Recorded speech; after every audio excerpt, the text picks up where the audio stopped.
Sveiki visi Vyčio gimnazijos tinklalaidės klausytojai ir šiandien mūsų laidoje turime medijų raštingumo mokytoją Povilą Šklėrį. Sveiki. Sveiki. Gal galite save trumpai pristatyti? Esu sūnus pirmiausiai, turiu mamą, esu anūkas, esu kažkam auklėtojas, mokytojas, buvęs auklėtojas, draugas, buvęs draugas, pusbrolis kažkam esu ir dar sūnėnas, nesu tikras, ar esu galbūt sūnėnas kažkam dar irgi. Tai tiek. O jeigu šiek tiek išsamiau, ką veikiat ir kas esate? Dabar dirbu mokytoju, pagrindinis darbas, kartais užsiimu kūrybinę veiklą, rašau romanus, dažniausiai stengiuosi rašyti, ne visada pavyksta, mėgstu skaityti knygas, klausyti muziką, kažkada anksčiau grodavau pats šiek tiek gitarą, dabar to nebedarau, o vasarą labai mėgstu leisti gamtoj. Kaip tapote medijų raštingumo mokytojai? 2013-2014 metais Ukrainoje prasidėjo tam tikri įvykiai ir buvo labai neįdomu, buvo iš tiesų baisu stebėti, kas vyksta ir ką darė Rusija, ir norėjau suprast gal geriau, kokį vaidmenį vaidina informacija tam visam Rusijos informaciniam kare. Tuo metu nestudijavau, bet dirbau Vilniaus universitete ir labai džiaugiuosi, nes šalia buvo dėstytojai, mokslininkai, kurie rengė tam tikrus darbus ir aš laisvu metu skaitydavau jų publikacijas apie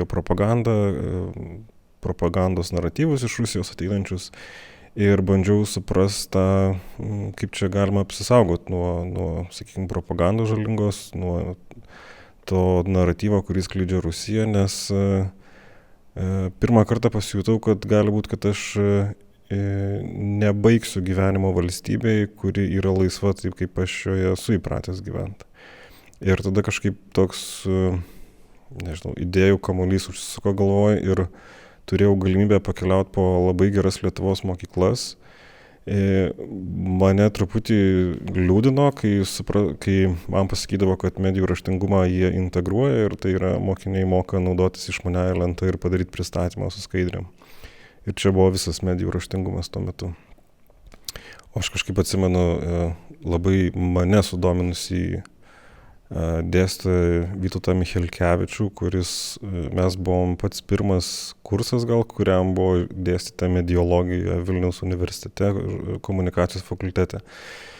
Ta dėstytoja atsimenu dėl to, kad kai jis baigė pirmą paskaitą, jam plojo apie 120 žmonių. Tai buvo labai įdomu, aš nežinau, ar mes ką nors supratom iš to, ką jis mums dėstė per pirmą paskaitą, bet buvo labai įdomu, kas iš vis tos medijos, kaip ten jos mus veikia ir taip toliau. Tai toks, turėjau gerą patirtį ir tada norėjau išmokti ir perduoti žinias kitiem. O šiaip kokias studijas reikėjo baigti, kad galėtume dirbti? Aš esu baigęs komunikacijos srities bakalaurą ir tada leidybos magistrą, tai man vėliau reikėjo pedagogikos tokias trumpas studijas baigti, kurios suteikia tau teisę dirbti mokytoju, kai tu turi išsilavinimą nepedagoginį. Ir dar buvau renkuosi mokyti programą, kuri mane paruošė ir išleido į mokyklą. Tai kaip suprantu, tai kadangi ugdote jaunus žmonės, tai kokius iššūkius ir galimybės matot? Skaičiau dabar įdomų tyrimą, prieš 2 metus atliktas Jungtinėje karalystėje apie... Tyrimas buvo su paaugliais atliktas. Tyrimas parodė, kad 70% paauglių teigia, kad jie gali atskirti tikrą informaciją nuo netikros, kai jiem po to buvo duodamos užduotys, 80% negalėjo atskirti, kur yra netikra svetainė, kurią jie skaito ir taip toliau.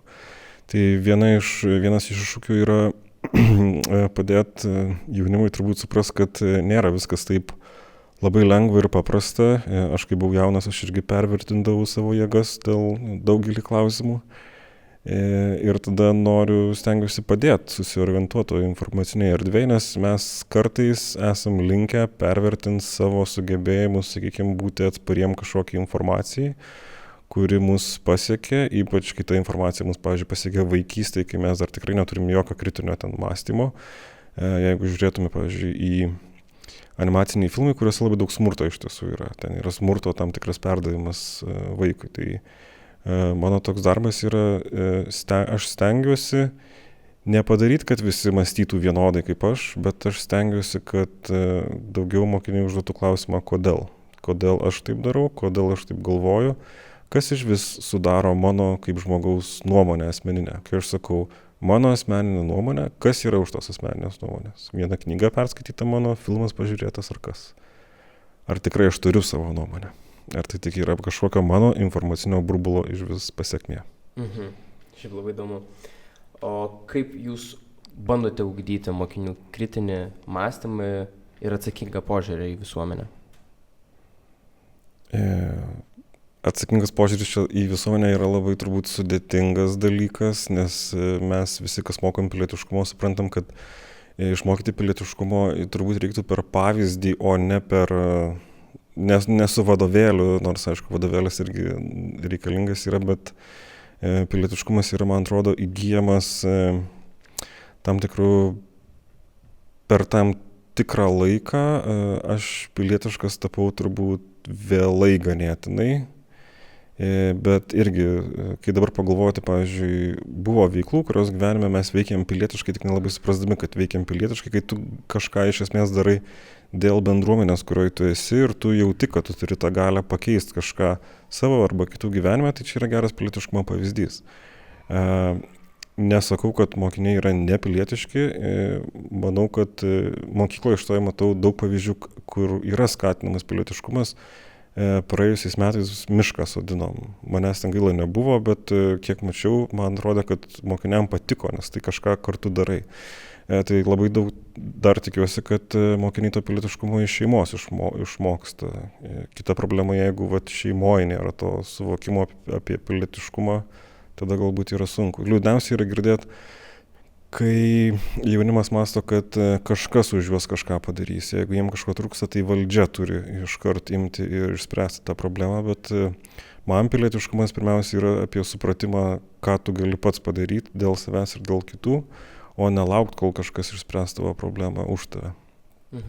Dabar dėl kritinio mąstymo ugdymo, tai yra tam tikri net žaidimai, kai mes, pavyzdžiui, sprendžiam bylas. Tai yra labai paprastas mokymasis, ieškoti neatitikimų tarp skirtingų informacijos šaltinių ir tada suprasti, kad kodėl ten kažkuris veikėjas tame žaidime meluoja, arba ar jo faktai pateikiami atitinka su faktais iš kito kažkokio dokumento. Tai čia yra toks žaidimo būdu ugdomas mąstymas, kad tu turi informacijos sraute atsirinkti, surasti kažkokią kelią, kuris tau padėtų išvingiuoti ir surasti atsakymą. Suaugusio žmogaus gyvenime mes labai esam priklausomi nuo tos informacijos, kurią gaunam. Iš esmės mes išgyvenam tik dėl to, kad mes mokam komunikuoti ir pasitikim žmonėm arba institucijom, kurios su mumis komunikuoja. Jeigu aš negaliu laviruoti tarp tos visos lavinos informacijos, tai, sakykime, baisus atvejis yra šeimos, kurios nustoja skiepyti vaikus nuo ligų, kai jie būna gimę. Ir tada taip savotiškai pasmerkia savo vaikus, kad jie gali susirgti sudėtingom ligom, nuo kurio žmonės šiaip jau seniai yra išradę vaistus, vakcinas. Tai tas kritinis mąstymas, aš kai pagalvoju, aš tiesiog norėčiau tikėti, kad žmogus gali išsiugdyti kritinio mąstymo raumenį tam tikrą, visų pirma, skaitydamas literatūrą, nes skaitimas, mums lavina ne tik kad mūsų vaizduotę, bet padeda mums suprasti, kaip gali būti gyvenime, kaip gali kiti žmonės jaustis ir panašiai. Ir labai dažnai tos, sakykime, netikros naujienos, dezinformacija arba propaganda, jinai mus veikia per emocijas, bet jeigu mes būtume daugiau apsišvietę, apsiskaitę, mums būtų paprasčiau demaskuotas naujienas. Tai ar aš atsakiau į klausimą? Manau, kad taip. Aš pamiršau iš tiesų visą tą klausimą, bet jo. Gerai. Kaip jums pačiam įdomus darbas mokykloje? Darbas labai keistas. Kai pradėjau dirbti mokykloje, pirmus metus visiems pasakojau apie savo darbą, po to nustojau, nes niekas negali suprasti, kas nėra dirbęs mokykloje, ką reiškia dirbti mokykloje. Kai dabar yra 6 ar 7, 9 klasės, nei vienai nesugebė pamokos pravesti tą pačią temą vienodai, visada kas nors būna kitaip. Niekada nesu dirbęs darbo, kur būtų šitiek daug žmonių aplink mane ir su kuriais visais, nu ne su visais, bet reikia stengtis kažkokį ryšį sukurti ir palaikyti. Tai darbas psichologiškai vargina kartais, ypač kai atsiranda problemos kažkokios, kurios neturi greito sprendimo. Kaip, pavyzdžiui, nesutarė kas nors tarp tavo auklėtinių, kažkoks konfliktas yra, kuris atrodo galėtų jau ir pasibaigti, bet jis vis tęsiasi ir tu kartais nežinai iš tiesų, ko imtis reikia, o gal nereikia kaip tik imtis, reikia tiesiog išlaukti. Bet visada yra tas džiaugsmas, kai kartais kas nors, pavyzdžiui, pasako bajerį ir tiesiog ta diena tampa geresnė, nes tu grįžti ir dar atsimeni tą kažkokį juokelį. Kartais būna tiesiog mažuose dalykuose, kurie įvyksta per pamoką, aš randu kažką, kas džiugina. Ir dažniausiai tai yra ne kokie nors ten super teisingi atsakymai mokinių, bet kartais tiesiog klausimas, kurį užduoda, apie kurį aš, pavyzdžiui, pats nepagalvojau, arba kažkoks pasidalinimas. Sakykime, vienas iš klausimų, tai ar aš norėčiau sudegti ar mirtinai sušalti. Man jis labai yra įsiminęs kaip toks, kuris išmušė mane iš vėžių ir pamečiau mintį, prisimenu toj pamokoje tada visai, bet jis iki šiol aš jį atsimenu kaip gerą klausimą, nors jis nebuvo susijęs su tema pamokos visai. Tai yra tokie smulkūs dalykai, kurie džiugina. Kartais tiesiog džiaugiuosi, kaip pavyzdžiui, pasakai mokiniam, kad reikia rašyti ir jie rašo. Ir tai aš galvoju, va, kaip gerai. Tai toks, nežinau, man atrodo, visus mokytojus laiko ryšys labiausiai su kolegom ir su mokiniais. Mokiniai baigia mokyklą ir išeina. Atsimenu, kai buvo keista, kai mano auklėtiniai pirmi išėjo ir aš jaučiau keistą liūdesį, bet tuo pačiu metu labai džiaugiausi, kad jie išeina, kad jų laukia kiti dalykai gyvenime. Bet supratau tokį savanaudišką, kad buvo toks savanaudiškas jausmas, kad nenoriu, kad jie išeitų. Aš jau prie jų pripratau ir visai norėčiau dar kažkiek laiko su jais praleisti. Bet tu po to pamastai, supranti, kad taip natūralu yra ir viskas būna gerai. Kolegos labai kartais pralinksmina. Kartais būna sunki diena ir tau reikia nueiti į tam tikrą kamburiuką ir ten tave išklauso. Paglosto, reikia, duoda kavos. Ir tiek, mokykla yra toks labai didelis socialinis tinklas, kuriame visokie veikėjai veikia ir tu kažkaip savo gyveni čia. Mhm. O kas labiausiai motyvuoja jūs grįžti kasdien į klasę? Aš pasakysiu taip, kad kai būna vasaros atostogos ir tu užsiatostogauji labai ilgai taip, būna labai malonu atostogauti. Ir kai ateina rugpjūtis, tu pradedi galvoti, jau liko 3 savaitės iki mokyklos. Tada, kai lieka savaitę, galvoju, aš nenoriu į tą mokyklą tikrai. Tada, kai būna pirma diena, ateini į mokyklą, susitinki su kolegom ir pas mus mokykloje visada tai yra integracijos savaitė naujam mokiniam. Ir tada aš pasiruošiu ten gal 3 valandas su jais praleisti ir galvoju, bet tai aš jų nepažįstu, jie manęs nepažįsta, aš kažką kalbėsiu, jie manęs nelabai klausys, aš pradėsiu ten būti piktas gal ir nežinau. Ir tada, kai aš nueinu be didelio noro pas juos ir tada pradedu kalbėti su jais ir tada viskas pasikeičia. Tiesiog yra daug nenoro arba tinginystės kartais, kol nepradedi to ryšio megzti su jais. Ir tada tas ryšys visada tave motyvuoja, nežinau, grįžti atgal.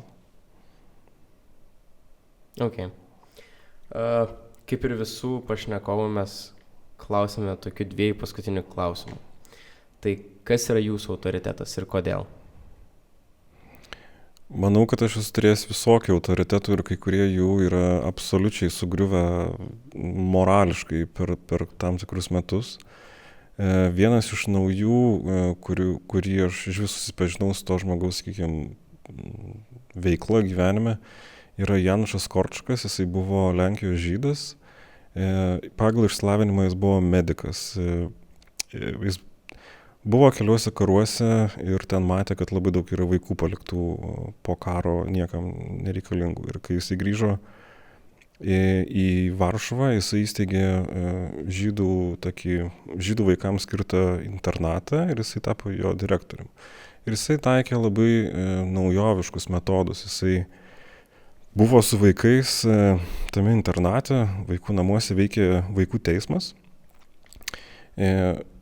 Taisyklės buvo tokios, kad visi darbuotojai turi laikytis tų pačių taisyklių ir vaikai turi jų laikytis. Ir jeigu tu net būdamas direktorium padarai klaidų kažkokių, neteisingai elgiesi, tai tu patenki į tą vaikų teismą ir tave teisia vaikai. Tai pats Janušas Korčakas, jisai buvo teistas porą kartų dėl to, kad užlipdavo su užpakaliu ir slysdavo turėklų žemyn, ko buvo negalima daryti. Vėliau jisai labai daug pasisakė prieš smurtą prieš vaikus. Tuo metu tai buvo naujovė, bet jisai jis tapo toks kaip vaikų advokatas. Kitas dalykas, ką jisai darė, jisai Lenkijoje leido vaikų kuriamą laikraštį ir jisai turėjo labai daug skaitytojų. Vaikai tiesiog parašydavo visus straipsnius, laiškus, redakcijos skiltį ir jisai su kitu kolega tik tai jiem reikėdavo sudėlioti spaudai ir po to išspausdinti. Ir vėliau, kai vokiečiai užėmė Varšuvą, vokiečiai jam porą kartų siūlė pereiti į vokiečių pusę ir būti mediku, nes medikų labai trūko. Ir jisai atsisakė ir po to, kai jam pranešė, kad jie bus su visais vaikais išsiųsti į koncentracijos stovyklą, jisai liko su tais vaikais. Jisai jom pamelavo, kad jie vyksta į kaimą, nes miesto vaikam kaimas buvo tokia pramoga. Ir jisai su visais vaikais išėjo į traukinius ir išvažiavo, jie visi mirė. Gerai. Čia toksai, stiprus autoritetas. Tikrai labai stiprus autoritetas. Jo, aš labai susinervinau ir susijaudinau čia pasakodamas, bet iš esmės tai yra žmogus, kuris niekada nepaliko vaikų. Tai man čia toks yra, tas jo bent poelgis yra labai kaip autoriteto. Supratau. Na ir kokia yra jūsų didžiausia svajonė? Norėjau būti krepšininku, tai jau netapau kažkaip, norėjau būti muzikantu, irgi netapau. Norėčiau, kad mes gyventume laisvoji valstybėje, kurios neužpultų kažkokios baisios negandos. Tai tada ačiū labai Jums. Ačiū Jums. Tikiuosi, kad svajonė Jūsų išsipildys. Ačiū labai klausytojams ir iki kitų kartų. Iki. Iki.